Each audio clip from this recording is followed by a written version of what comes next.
नमस्कार। श्री हरि। विक्रम बेताल की प्रेरक कहानियाँ। विक्रम बेताल की कहानियाँ बहुत पुरानी हैं। वे मूल रूप से संस्कृत में लिखी गई हैं। उज्जैन के राजा विक्रमादित्य ने सन्यासी को वादा दिया था कि जो वह बेताल को लेकर आएगा। बेताल को लाने के लिए शर्त थी कि राजा विक्रम सारे रास्ते चुप रहेगा। अगर राजा विक्रम बोलेंगे तो बेताल वापस पीपल के पेड़ पर चला जाएगा। जब राजा विक्रम बेताल को लेकर राज्य की ओर जा रहे थे, तब रास्ते में बेताल राजा विक्रम को एक कहानी सुनाता था।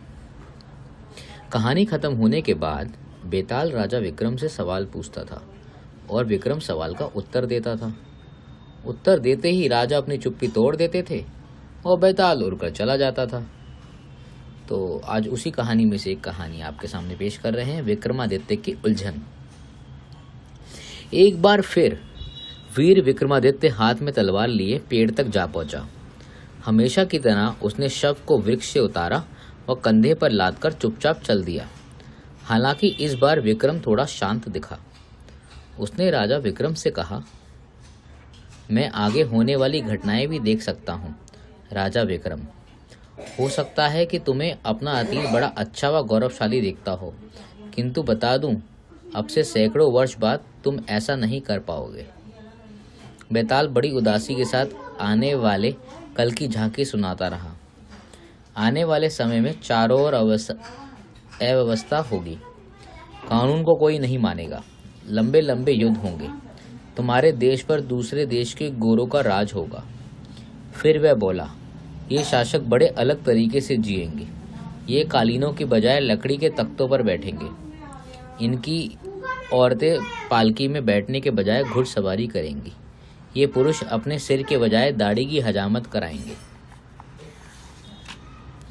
ये सब सुनकर भी विक्रम चुप रहा तो बेताल हैरान रह गया। उसने अपनी बात जारी रखी। विंध्याचल पर्वत में धर्मपुर नामक राज्य होगा। वहाँ महाबल नामक राजा का शासन होगा। राजा महाबल पर गोरों का हमला होगा। राजा के सिपाही गोरों से घूस लेकर उसी के खिलाफ लड़ेंगे। ये लड़ाई तलवार व भालों से नहीं बल्कि बंदूकों से लड़ी जाएगी। गोरे राजा को हरा देंगे। राजा अपनी पत्नी व पुत्री सहित रक्षा के लिए जंगलों में जा छिपेगा। राजा अपनी पत्नी व पुत्री के साथ भीलों की बस्ती में पहुंचेगा। वह उस पर हमला कर देंगे। अपनी पत्नी व पुत्री की जान बचाते बचाते राजा महाबल मारा जाएगा। फिर राजा की पत्नी व पुत्री घने जंगलों में जा छिपेंगी। राजा विक्रम चुपचाप चलता रहा और बेताल कहानी सुनाता रहा। जंगल से गुजरते पिता पुत्र औरतों के पैरों के निशान देखकर तय करेंगे कि उनकी जान बचाएंगे और आपस में तय करेंगे उन दोनों औरतों को खोज कर उनसे विवाह करेंगे। पिता बड़े पांव वाली स्त्री से विवाह रचाएगा तथा पुत्र छोटे पांव वाली को अपनी पत्नी बनाएगा। पिता पुत्र भूख प्यासी व फटेल महाबेटी को खोज लेंगे। जिनके पांव में छाले पड़ गए वह दोनों भी उन दोनों पुरुषों से मिलकर सुरक्षित महसूस करेंगी व उनसे विवाह के लिए मान जाएंगी। छोटे पांव वाली रानी का विवाह पुत्र से होगा तथा बड़े पांव वाली राजकुमारी का विवाह पिता से होगा, क्योंकि पिता पुत्र ने पहले से ही ये तय किया है। समय बीतने पर दोनों स्त्रियों के यहाँ संतानें होंगी। बेताल ने कहानी समाप्त की। राजा विक्रम से कहा, विक्रम, तू अब तो चुपचाप रहा, किंतु अब तुझे बताना ही होगा इन बच्चों का आपस में क्या संबंध होगा। राजा विक्रम इस प्रश्न को सुन उलझन में पड़ गया। उसके पास कोई उत्तर नहीं था, इसलिए वह चुप रहा। बेताल ने आहा भरी वह कहा, हे बुद्धिमान राजा, इतनी असफलताओं के बाद आज तुम चुप रहने में सफल रहे। अब तुम मुझे साधु के पास ले जा सकते हो। उसने चेतावनी दी। वैसे राजा, मैं तुम्हें बताना चाहता हूँ कि साधु की बातों में मत आना। वह तुम्हें दुर्गा के सामने सिर झुकाने को कहेगा। जो ही तुम वहाँ सिर झुकाओगे वह तुम्हारा सिर काट डालेगा। वह तुम्हारी बलि चाहता है। वे अपने ध्यान में खलल डालने वाले हर राजा के साथ ऐसा ही करता है। राजा विक्रम ने बेताल की बातें ध्यान से सुनी और चुपचाप चलता रहा। जो ही राजा वहां पहुंचा, उसने साधु को बड़ी बेचैनी से प्रतीक्षा करते देखा। राजा देवी दुर्गा की बड़ी मूर्ति के आगे जलती आग को देखता रहा।